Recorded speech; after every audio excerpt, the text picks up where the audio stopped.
salli ala Muhammad, ya Rabbi salli alaihi wasallim.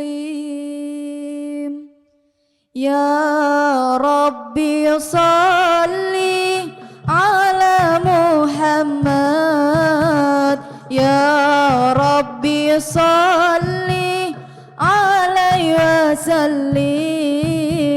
Ya Rabbi salli ala Muhammad, ya Rabbi salli alaihi wasallim.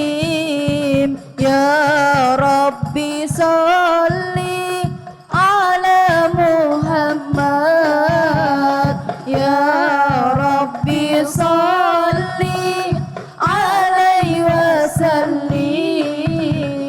Ya Rabbi salli ala Muhammad, ya Rabbi salli alaihi wasallim.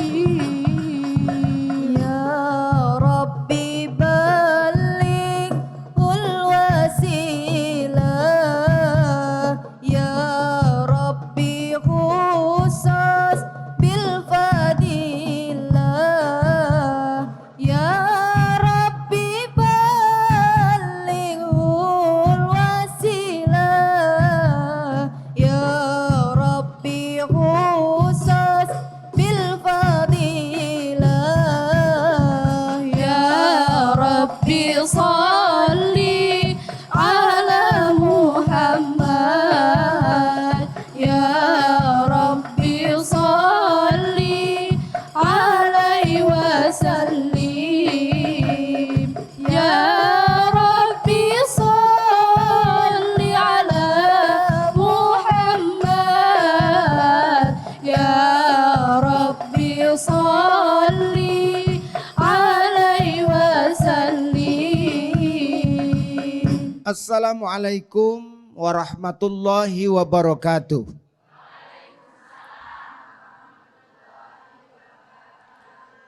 Alhamdulillah wassalatu wassalamu ala Rasulillah wa ala alihi wa sahbihi wa mawala. Allahumma salli wa sallim ala Sayyidina Muhammad wa ala alihi wa sahbihi ajma'in wa ba'du. Para pemirsa TVRI Sumatera Selatan yang berbahagia, kita berjumpa kembali dalam program dakwah keliling TVRI Sumsel yang pada hari ini mengambil tema adalah memperbaiki ibadah-ibadah yaumiyah. Ibadah yaumiyah adalah ibadah harian. Di hadapan saya ini sudah hadir para ibu-ibu, jamaah-jamaah yang cantik-cantik. Saya akan menyapa satu persatu. Ibu-ibu yang berjilbab merah, baju hitam dari mana ibu-ibu? Majelis Taklim Al-Munirah Serumpun Indah. Kemudian sebelah kanannya ada ibu-ibu pakai jilbab hijau, kemudian bajunya agak hijau tua. Ini ibu-ibu dari mana ibu-ibu?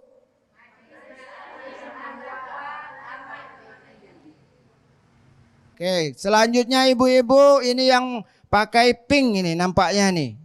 Dari mana ini ibu-ibu? Majelis Taklim An-Nur Kebun Raya, tapi bukan di Bogor kan? Nah ini ada lagi yang hijau-hijau ini. Ini ibu-ibu dari mana yang hijau-hijau sebelah kiri saya ini? Majelis Taklim Al-Khairiyah. Nampaknya tuan rumah ini masjidnya Al-Khairiyah. Kemudian yang terakhir ini ada di bagian belakang yang kuning-kuning cantik-cantik berkacamata. Pakai bling-bling segala. Dari mana ini ibu-ibu?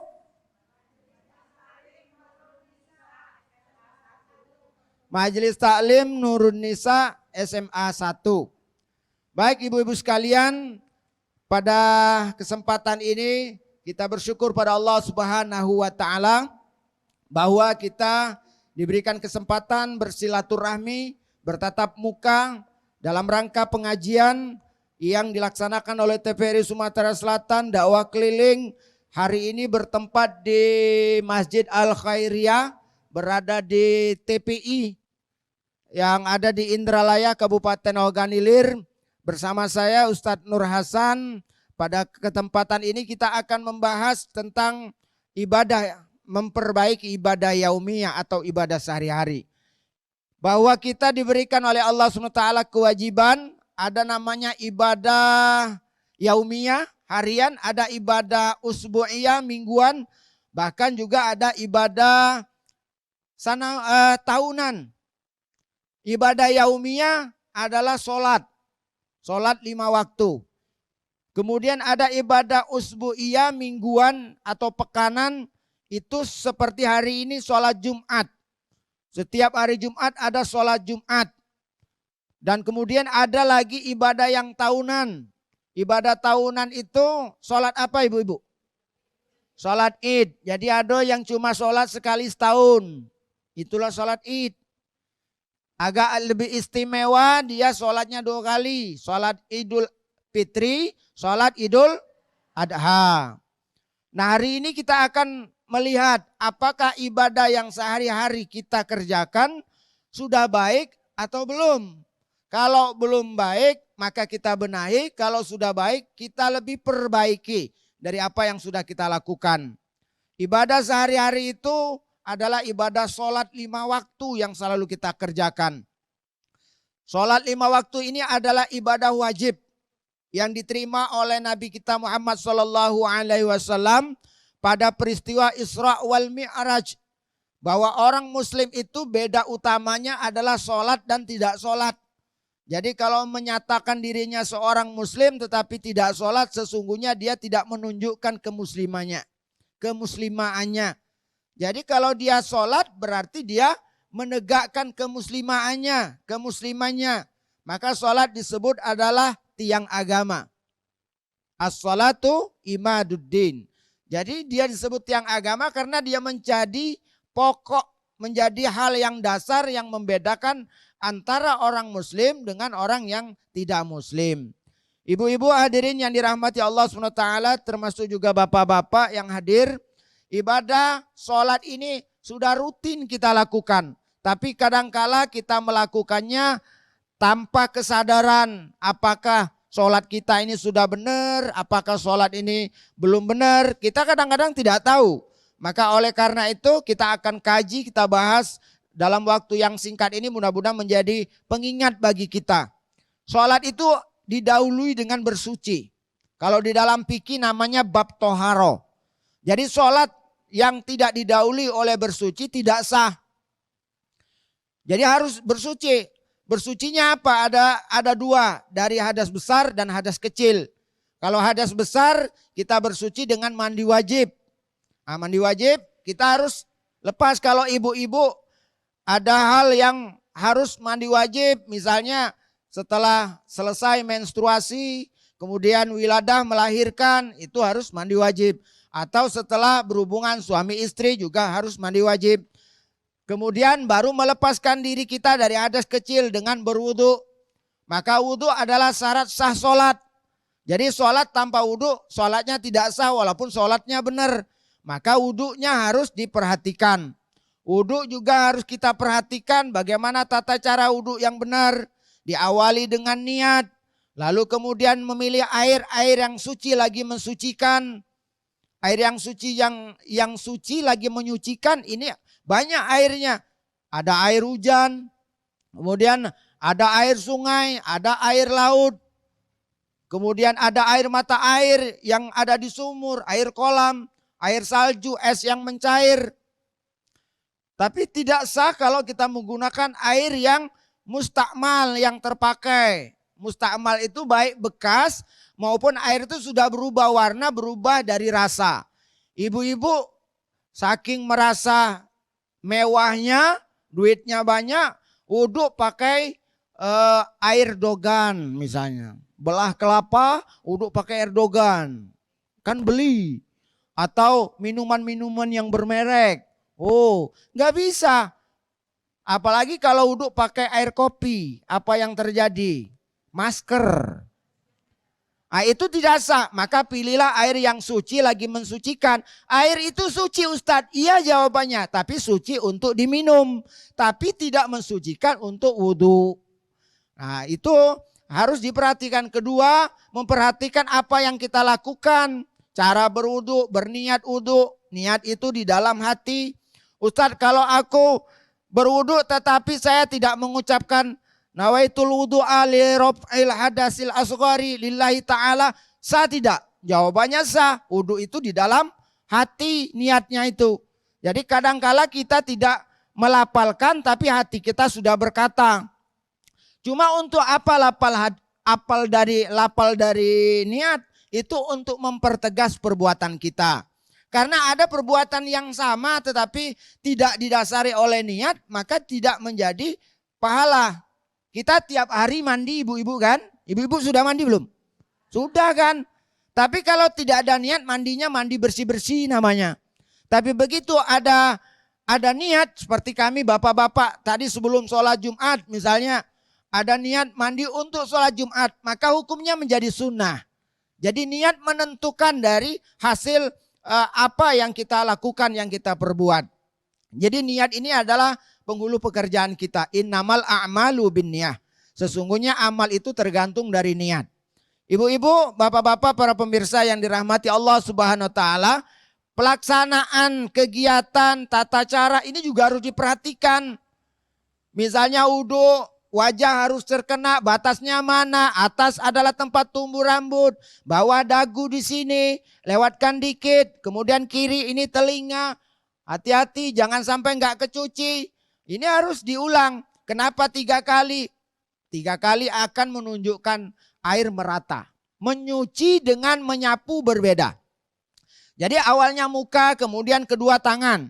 Kedua tangan mulai dari ujung sampai ke siku. Siku dihilangkan. Artinya dicuci juga, jangan persis sampai ke siku. Tapi dicuci semua. Kita lewatkan. Kemudian sebelah kiri. Dahulukan kanan, baru yang kiri. Ini sunnahnya. Nah ini semua harus diperhatikan. Jangan sampai uduk mungkin lagi mau cepet-cepet gini aja. Nah ini tidak sah, tidak meratakan air. Lalu kemudian menyapu sebagian kepala, rambut. Ya, menyapu sebagian kepala, adanya rambut. Bagaimana Ustadz kalau seandainya ada kata rambut, pala botak? Ya pokoknya rambut. Entah ada apa, pokoknya rambut disapu. Kalau Imam Syafi'i mengatakan minimal 3 helai. Ustadz boleh tak kalau menyapu rambut di belakangnya Baitat? Sayang dengan sisiran aku depan. Nah ini mahal Ustadz. Atau kebetulan kalau ibu-ibu yang lagi remaja-remaja misalnya yang agak masih muda-muda, ibu-ibu milenial baru dibonding masalahnya. Sayang. Contohnya ini sayang. Di belakang dikit Ustadz. Boleh minimal 3 helai. Jadi itu Imam Syafi'i. Lalu kemudian telinga. Nah telinga ini, mencuci telinga ini ibu-ibu tidak rukun. Tapi karena saking akrabnya kita dengan mencuci telinga seolah-olah dia menjadi rukun. Yang rukun itu menyapu tadi. Jadi telinga ini adalah sunnah hukumnya. Tapi ulama-ulama berbeda tata caranya, termasuk Imam Syafi'i melakukannya dalam mengajarkan mencuci muka, kemudian tangan, kemudian menyapu sebagian kepala, lalu membedakan dengan mencuci telinga. Tapi ada mazhab Imam Maliki, dia mengatakan tata caranya berbeda. Bahwa ketika mencuci sebagian kepala atau menyapu sebagian kepala, langsung satu gerakan.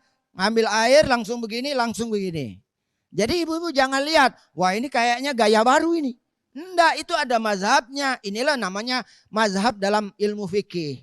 Kita enggak usah gontok-gontokan, tanya dulu kira-kira ilmunya di mana. Ada enggak ini rujukan? Kalau enggak ada rujukan berarti ini salah. Kalau ada rujukan berarti benar. Minimal kita ada 4 mazhab yang menurut para ulama yang kita akui. Ibu-ibu, bapak-bapak hadirin yang dirahmati Allah Subhanahu wa taala. Lalu yang terakhir adalah mencuci kaki, ya. Mencuci kaki. Mencuci kaki itu semua yang ada di kaki sampai mata kaki harus basah. Jadi mencuci kaki ini hal yang mesti kita perhatikan celah-celahnya, celah-celah jari. Jangan sampai nyuci kaki ditendang-tendang baik. Oh, ditendang-tendang macam. Kalau bahasa kita ini dikusuk-kusuk, Bu. Paham dikusuk-kusuk? Di celah-celahnya tuh supaya air itu masuk. Apalagi kaki ini kan sering kita pakai ke tempat yang mana-mana macam-macam, yang kena air, yang kena minyak.